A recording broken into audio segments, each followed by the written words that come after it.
Pouvoir être ici, participer à cette œuvre ici, autour de la parole de Dieu. Je suis content de revoir des garçons qu'on a vus dans d'autres réunions cette semaine, enfin la semaine dernière c'était. Nous croyons de tout notre cœur que ce qui fait la valeur de cette réunion, c'est pas des hommes qui se déplacent, c'est que le Christ est présent au milieu de nous. Ce que nous voulons que le Christ soit là.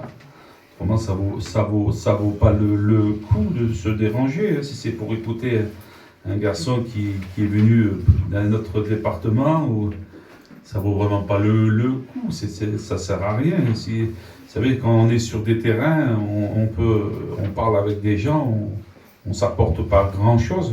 Là, on est sur un terrain, on a quelques personnes, vous savez, qui parlent plus que d'autres. Et lorsqu'on se parle ensemble, finalement, à part de connaître l'Hérisson, le pissenlit, on ne connaît pas grand-chose. Mais voilà, le Seigneur est venu se faire connaître à nous, et lorsqu'il s'est fait connaître à nous, alors nous voulons le faire connaître, parce que ce qu'on a rencontré avec le Seigneur, on a trouvé réellement le meilleur.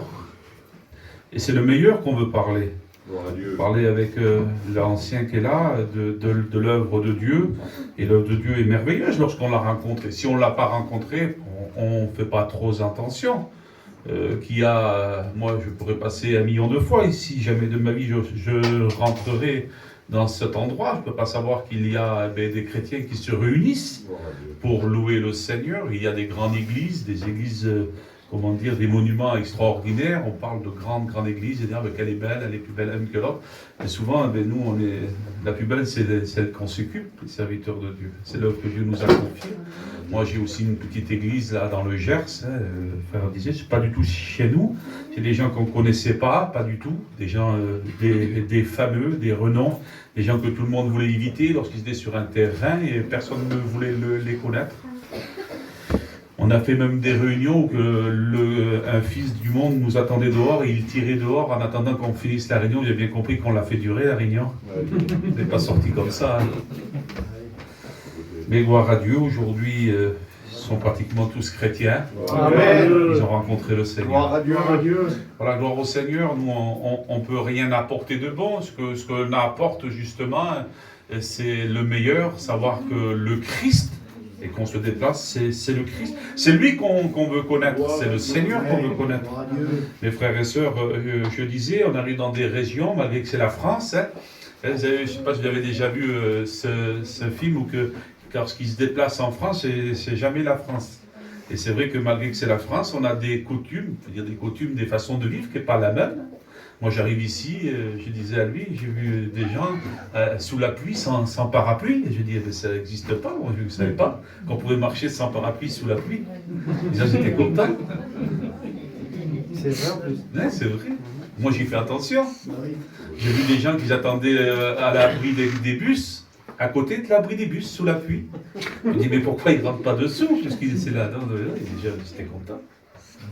Ben, on est en France, mais on n'est pas, semblerait que les pays comme ça changent un petit peu les façons de voir, les façons de vivre. Et je regardais, je disais à Marlo, c'est pas une critique que je dis, mais en ce moment-là où je suis sur le terrain, je connais personne, les gens parlent, et ils disent, il y a un tel qui vient, il y a une mission là-bas, il y a une mission là, je voudrais que ce soit lui qui prêche. Et je disais... Chez nous, on ne fait pas 30 km pour écouter un nouveau pasteur. Si, c'est vrai. Peut être le gars de YouTube que vous voulez. On ne fait pas de kilomètres, on reste chez nous. Parce que tout simplement, nous savons que le Christ c'est lui qui bénit. Je ne critique pas, je dis ça comme ça.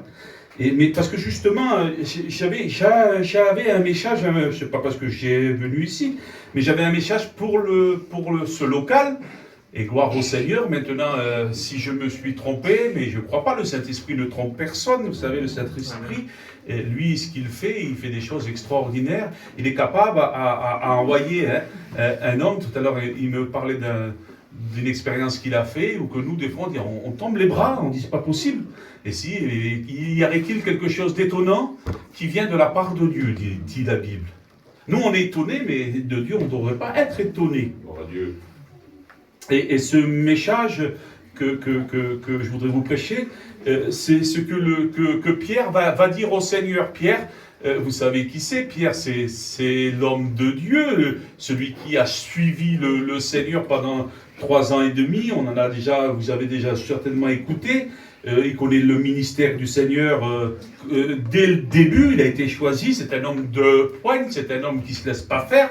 Et on ne peut pas le rouler dans la farine comme ça. Mais arrivé à un moment, il est devant le Seigneur et il va lui dire quelque chose par rapport que le Seigneur lui parle. Des fois, nous, on n'est pas toujours d'accord avec les choses de Dieu. Je le dis, c'est une grande réalité.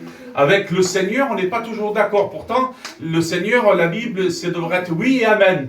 Mais on n'est pas toujours d'accord. Alors on essaie d'arranger un petit peu à notre façon. On ne le comprend pas comme ça. On dit, moi, je ne l'ai pas compris comme ça, moi. Et lorsque, malgré qu'un serviteur va dire, mais écoutez, c'est noir sur blanc, il dit ça, et il dit, non, mais est-ce que vraiment il veut dire ça? Et on arrive à arranger un peu nos affaires comme ça. Mais avec le Seigneur, lui, on peut pas lui tricher. Lui, il connaît tout. Alléluia. Amen. Il sonde les cœurs et les reins. Et il lit dans nos cœurs comme dans un livre ouvert, dit la Bible. Alors on peut faire savoir, on peut faire croire ce qu'on veut à n'importe qui, ça va aller un moment, mais à Dieu on peut pas le rouler. Et donc on va faire une lecture dans la parole de Dieu. Je ne vais pas louper ma page, je l'avais perdue. J'ai fait ce message un jour où je lis cette Bible depuis des années, quelques années de ça.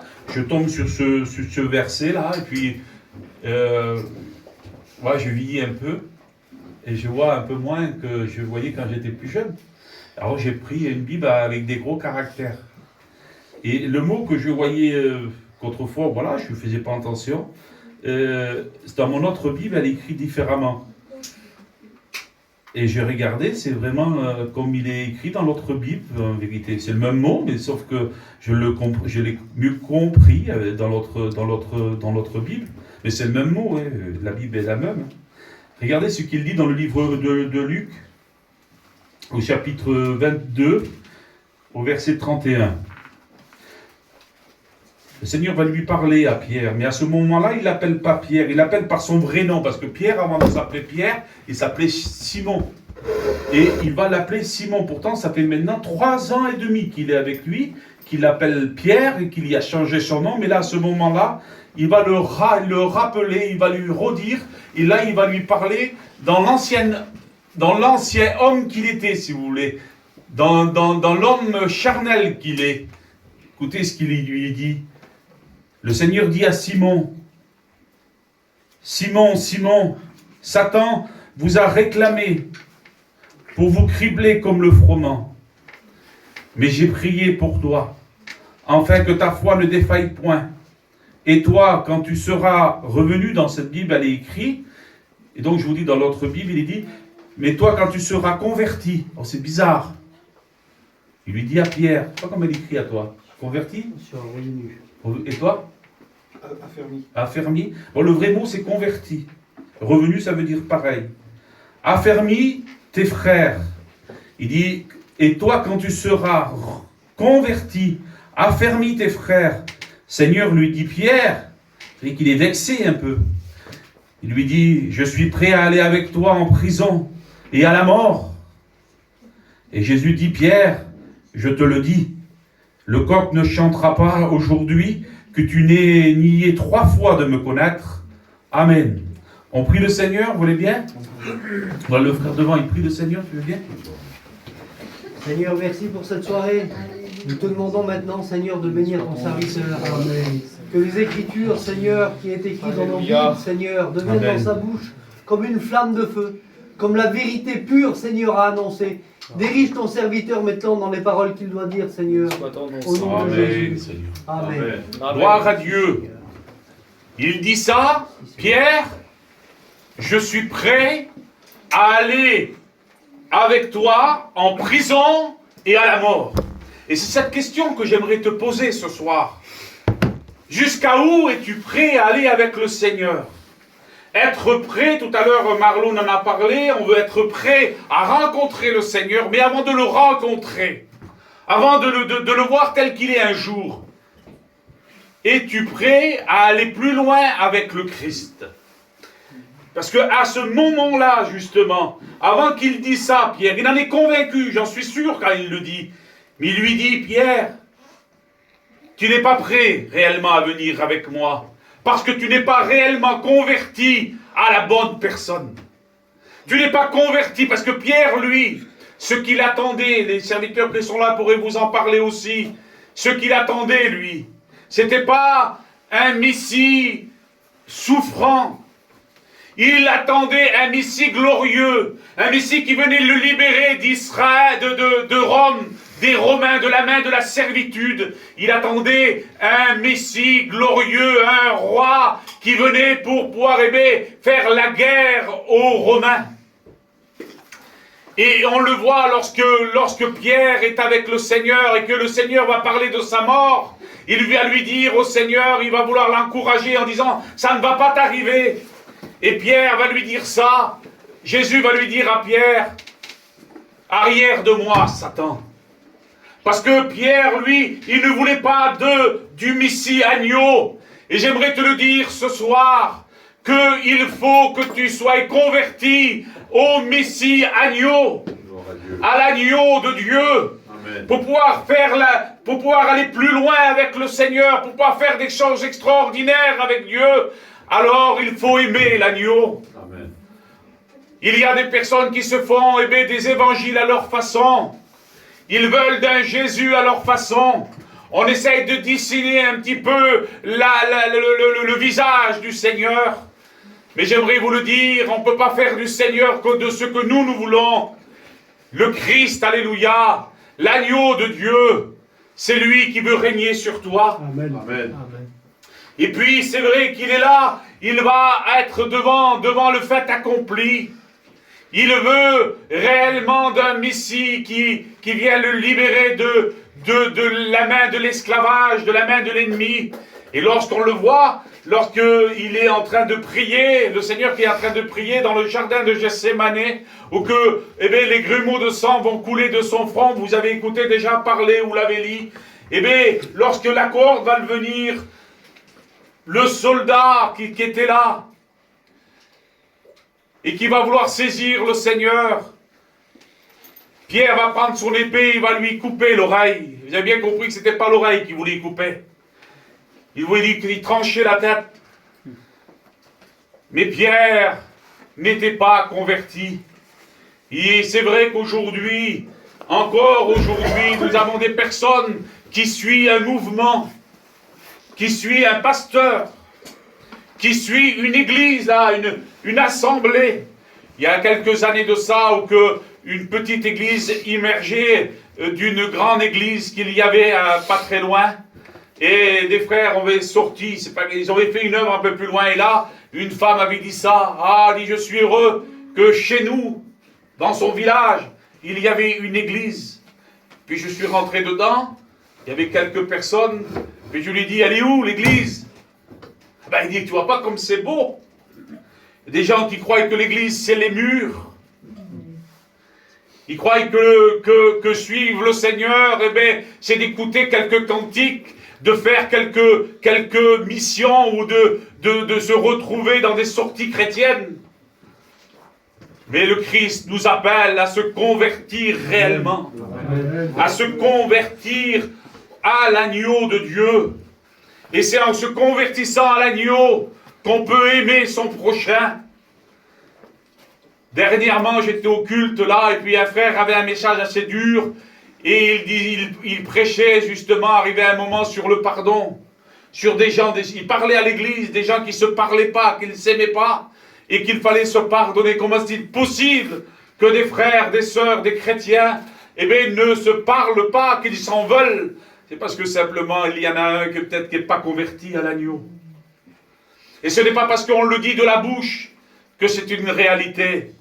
Il faut que ça sorte du cœur. Amen. Gloire à Dieu. Et puis il y a un autre homme dans la parole de Dieu, lorsque j'avais lu ça, ça m'avait un petit peu bouleversé, que Pierre, c'est le Seigneur qui le dit, c'est pas moi, c'est le Christ qui lui dit, Et on le voit, puisque très très vite, quand le Seigneur lui dit ça, lorsqu'il va venir, et bien que le Seigneur va être pris, tout de suite après, il va le renier par 3 fois. Donc, c'était une réalité. Le Seigneur, Pierre, il était converti à tout, sauf à l'agneau. Puis dans les Actes, il y a un autre homme, dans le livre des Actes, au chapitre 21, lui, il s'appelle Paul. Lui, il était converti à l'agneau. Il a les mêmes mots. Écoutez ce qu'il dit. Il dit, je suis prêt, non seulement à être lié, mais encore à mourir à Jérusalem pour le nom du Seigneur Jésus. Je suis prêt. Et c'est ça, cette question ce soir. Es-tu prêt? Es-tu prêt à pouvoir, accepter des moments difficiles de la vie chrétienne? Es-tu prêt à pouvoir, délaisser aussi? Parce que Pierre l'avait dit. Il avait dit au Seigneur, il charavait, il se crânait, si vous voulez. Il avait dit ça. Seigneur, c'est vrai qu'il l'avait fait, mais c'était des demi-mots. Il dit, nous avons tout quitté, nous avons tout laissé, et nous t'avons suivi. C'est beau, c'est des belles paroles, mais lorsqu'on le regarde, bien souvent, il rentrait à Capernaum, dans sa maison, ou qu'il y avait des réunions, ou qu'il y avait sa femme, il y avait sa belle-mère qui était malade. Vous connaissez l'histoire, que le Seigneur va prier pour elle, et qu'elle avait été guérie. Ce garçon-là, sur ce moment-là, il suivait réellement un mouvement. Que Dieu te garde, ne suis pas un mouvement. Gloire à Dieu. Ne suis même pas une mission. Ne suis même pas, quelqu'un que tu aimes, mais suis le Christ. Amen. Puis Paul, lui, il va dire les mêmes mots, pratiquement. Et lui, c'est différent, parce que lorsqu'on lit la Bible, on voit qu'à ce moment que Pierre parle, c'était que des mots. Mais lorsque l'apôtre Paul dit ces mêmes mots, alors, lui, il était vrai, il était converti à l'agneau. Il dit ça, et même je regarde toute chose comme une perte à cause de l'excellence, de la connaissance de Jésus-Christ, mon Seigneur, pour lequel j'ai renoncé à tout, et je les regarde comme de la boue, afin de gagner le Christ. Alléluia. Amen. Es-tu prêt ce soir à tout laisser, à tout quitter, à suivre le Christ? Je vous dis ça parce que je vis ça, si vous voulez. Je vous ai dit qu'on s'occupe d'un endroit où c'est pas du tout chez nous, Marlot Avenue. Moi, c'est pas ma famille. On y passait autrefois comme ça, et c'était loin de ma pensée de pouvoir y habiter, ou de pouvoir y rester toujours. On était chez nous, on a une grande église, maison qui sont des serviteurs de Dieu. Tout de suite, nous nous avons mis un petit peu dans le bain en tant que tenir un peu l'église. Pour nous, c'était fait. On avait un petit peu, on s'appuyait sur nos lauriers, on était tranquille. Puis voilà que le Seigneur nous a appelés à une œuvre, la Bible dit des fois, à une œuvre meilleure. Comment ça? J'ai tous mes parents là-bas, mes frères, mes sœurs, on est 8. Vous savez pas quoi, on avait, c'est quelques-uns. Puis on avait nos petits chez nous, on était jeunes à l'époque. Puis on avait j'avais des projets. Et puis le Seigneur nous a touchés. On a été convertis au Christ. Et Dieu nous a appelés à faire une œuvre et à tout laisser. Puis on est parti en plein hiver, se placer sur une petite place désignée, où que le matin, pratiquement tous les matins, il y avait un homme qui passait et qui marcelait de mauvaises paroles sur le terrain. Puis on a fait l'œuvre, ça fait 15 ans aujourd'hui. Mes frères et sœurs, es-tu prêt ce soir à tout laisser, à laisser aussi peut-être qu'il y a quelques-uns qui viennent aux réunions ce soir-là, et qu'il y a quelques mois que vous venez aux réunions, ça vous intéresse, mais vous n'êtes pas prêt à laisser votre ancienne vie, à laisser, vos passions, votre orgueil, peut-être ta peur, ton caractère. Il y a des gens qui ont peur de s'engager dans le Seigneur. Et j'aimerais te le dire, c'est Marlot qui en a parlé tout à l'heure, il est urgent d'être prêt. Amen. Amen. Et c'est Amos 4.12, autrefois on les écoutait beaucoup, ces prédications-là. N'importe qui pouvait le prêcher. Prépare-toi à la rencontre de ton Dieu. Et c'est vrai que plus que jamais, par rapport au siècle qu'on vit, aux choses que nous voyons, eh bien, il faut être prêt de rencontrer le Seigneur. Mais le Seigneur, ce soir, non seulement il t'appelle à être prêt à le rencontrer, mais il voudrait que tu sois prêt à aller plus loin avec lui. Et peut-être que tu dis que tu n'es pas capable, et j'aimerais te le dire, ne t'inquiète pas. Chacun d'entre nous, un jour, on l'a dit, qu'on n'en est pas capable. Mais Dieu ne veut pas déqualifier. Il y a des gens qui se croient qu'ils sont qualifiés pour faire quelque chose, mais ils se trompent. Dieu, c'est lui qui qualifie. Amen. C'est lui qui rend capable. C'est lui qui donne le vouloir et le faire. Nous, on croit qu'on n'est pas capable. Oui, c'est vrai, mais laisse faire le Seigneur. Amen. Es-tu prêt à aller plus loin avec Jésus? Et pour cela, dans le livre de Marc, au chapitre 4, regardez si on est prêt à aller plus loin avec lui. Si tu es prêt à aller plus loin, alors il se peut se passer des choses extraordinaires. Je vous le dis devant Dieu, des choses extraordinaires. Il a des disciples qui sont là, ils sont sur la rive, ils ont toute leur famille qui sont ici, ils ont vu déjà des miracles, c'était déjà bien, ils ont été nourris. Puis voilà que le Seigneur les appelle à aller plus loin avec lui. Il va dire aux disciples, passons de l'autre bord, allons plus loin, allons voir l'autre côté. Puis les disciples vont venir avec lui. Si vous lisez la parole de Dieu, il dit qu'ils vont monter dans la barque avec ses disciples. Et il y avait d'autres barques avec lui. Parce que c'est une grande réalité, je continue sur ce que je disais. Il y a des gens qui veulent suivre le Seigneur, mais ils le suivent de loin. Il y a des gens qui veulent suivre le mouvement, ils veulent voir, mais ils n'ont pas le Seigneur dans leur barque. À ce moment-là, le Seigneur n'est pas dans toutes les barques. Il est dans une seule et unique barque.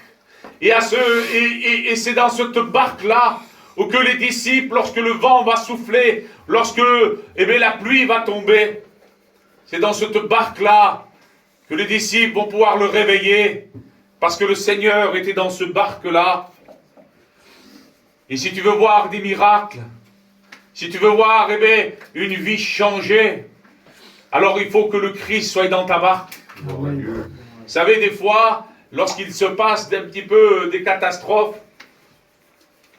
on le dit, on est tous dans la même barque. Mais il y en a quelques-uns qui s'enfuient. Hein. On dit que les rats quittent le navire. Mais à ce moment-là, les autres gens aussi voyaient le problème. Mais ils n'avaient pas le Seigneur dans leur barque.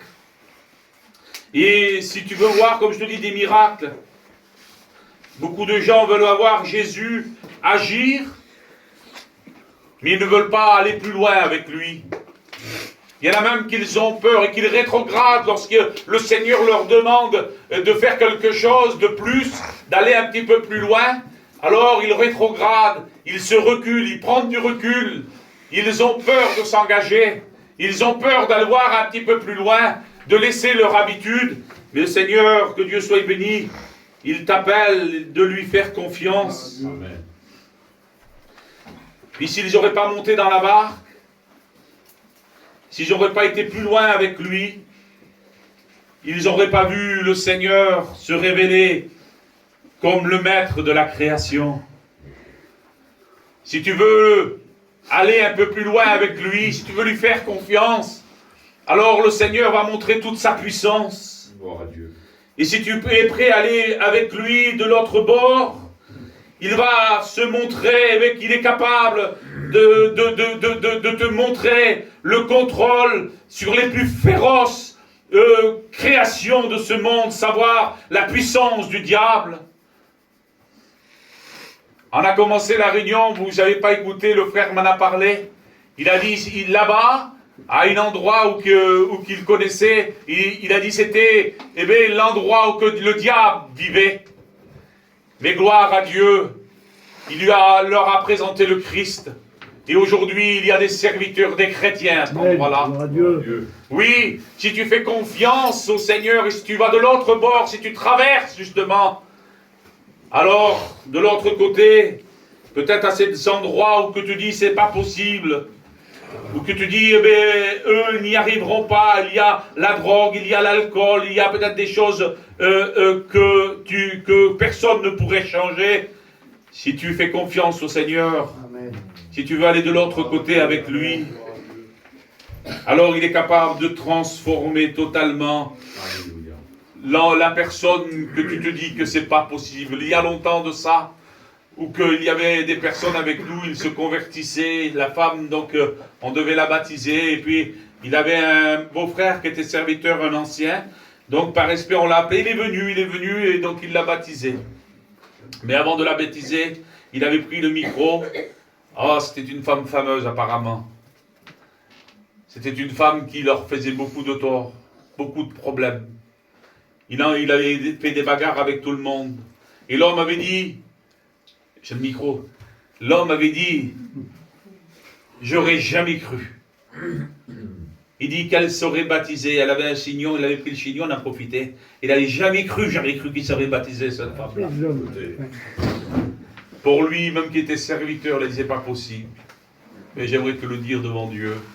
La personne la plus terrible que tu connais, si tu lui fais confiance, si tu veux t'engager réellement et d'aller plus loin avec lui, il est capable de la transformer totalement.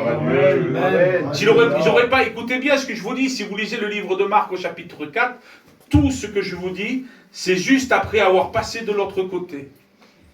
C'est dès qu'ils ont passé de l'autre côté qu'il est arrivé tout ça. Il va mettre les pieds de l'autre côté à Gadara et il va, eh bien, oui, gloire à Dieu. Avant d'aller de l'autre côté, il va calmer la tempête.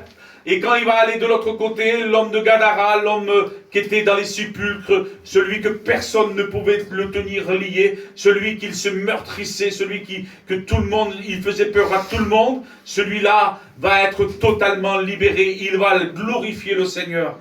Mais juste après ça, ils vont encore continuer, et le Seigneur les appelle, il leur dit, pourtant c'était déjà pas mal, il lui dit, mais attends, t'as pas tout vu, parce que t'as pas tout vu avec le Seigneur. Il dit, attends, on va passer de l'autre côté encore. Ça veut dire, attends, on est fatigué, hein, on va s'arrêter. Il y a un homme qui disait ça un jour. Dieu lui demandait beaucoup, et puis dans une prophétie, Dieu l'appelait à faire quelque chose. Il n'avait pas les mots, vous savez, des fois on n'a pas les mots. Il s'est levé, il a dit, Seigneur, qu'est-ce que tu veux faire de moi? Tu veux faire un capitaine?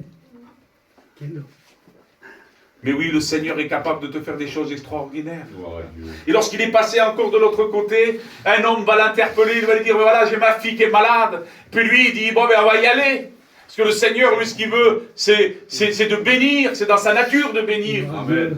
Et lorsqu'il dit qu'on va y aller, au moment qu'on va y aller, il y a une femme qui est là, que personne n'a vue, que personne ne fait attention à elle. Elle avait tout gaspillé, c'est bien, vous connaissez l'histoire, hein. 12 ans qu'elle était malade, elle n'avait jamais chanté seulement un seul bien, la Bible dit. Elle n'avait jamais été soulagée. Et puis à ce moment-là, elle, ce qu'elle regarde pas aux gens qui étaient là. La seule chose qui frappe ses yeux, c'est le bord du vêtement du Seigneur. Amen. Elle savait qu'en touchant simplement son bord du vêtement, en s'approchant le toucher, là, et bien elle allait être guérie.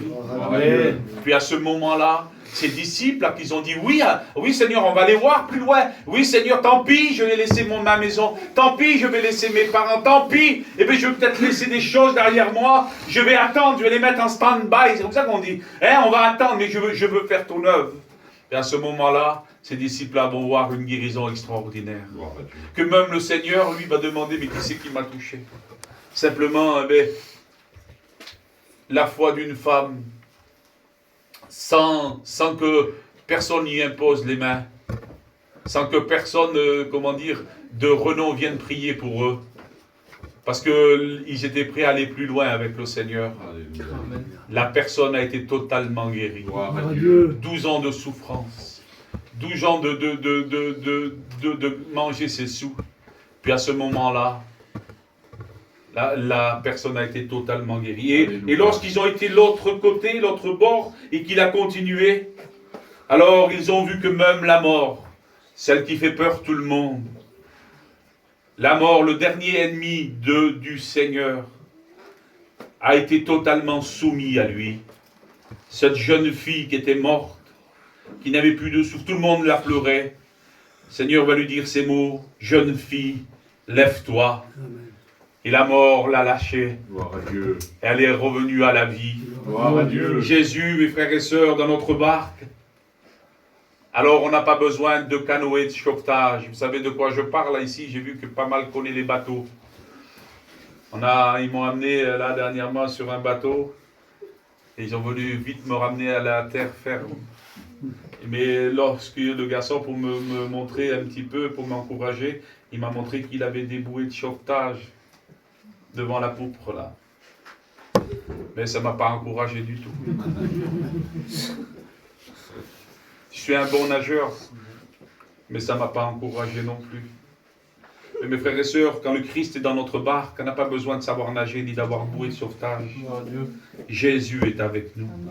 La sécurité est avec nous. Gloire à Dieu.